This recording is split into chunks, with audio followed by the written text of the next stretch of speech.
पहले तो मैं मलिक असलम साहब का शुक्रिया अदा करता हूँ कि जिन्होंने अपने रहायशगाह पर अजमान में हम दोस्तों को इकट्ठा होने का मौका दिया।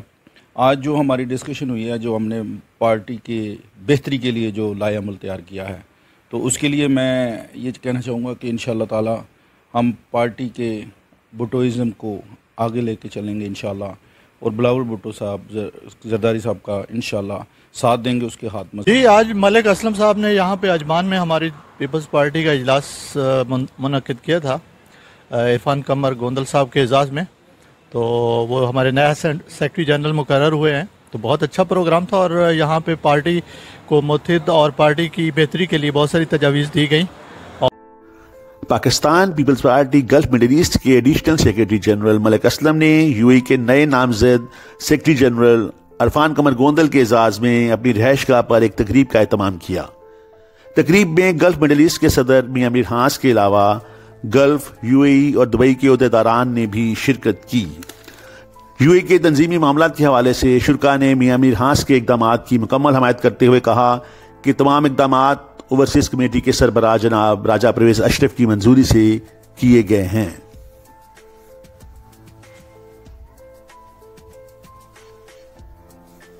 बिस्मिल्लाहिर्रहमानिर्रहीम। जनाब, सबसे पहले तो मैं मलिक असलम साहब का शुक्रिया अदा करता हूँ जिन्होंने आज इरफान कमर जनरल सेक्रेटरी के हक़ में शय्या दिया था, और बहुत बहुत शुक्रिया उनका। और हम बहुत उम्मीद रखते हैं कि इरफान कमर गोंदल साहब इस तंजीम को बेहतर तरीके से अंजाम देंगे, बेहतर तरीके से इसको। ये आपको इन्फॉर्मेशन देना चाहता हूँ कि ये जितने भी जो पिछले मामला हमारे यहाँ चल रहे हैं, ये ओवरसीज़ कमेटी और ओवरसीज़ कमेटी के हेड राजा परवेज़ अशरफ साहब की मंजूरी से हुए हैं, और इसको लोगों को पता लगना चाहिए कि हो क्या रहा है और कहाँ से हो रहा है। ये सब कुछ ओवरसीज़ कमेटी की मंजूरी से।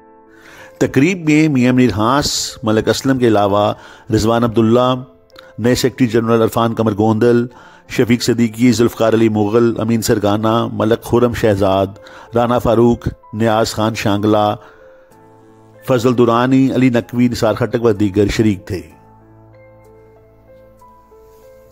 इस तकरीब में बुनियादी तौर पर तो इसका इनेकाद जो था वो इरफान कमर गोंदल की बतौर सेक्रेटरी जनरल नामजदगी के हवाले से था, लेकिन दोस्त जब इकट्ठे होते हैं तो सियासी मामलात और मौज़ूआत पर भी गुफ्तगू होती है।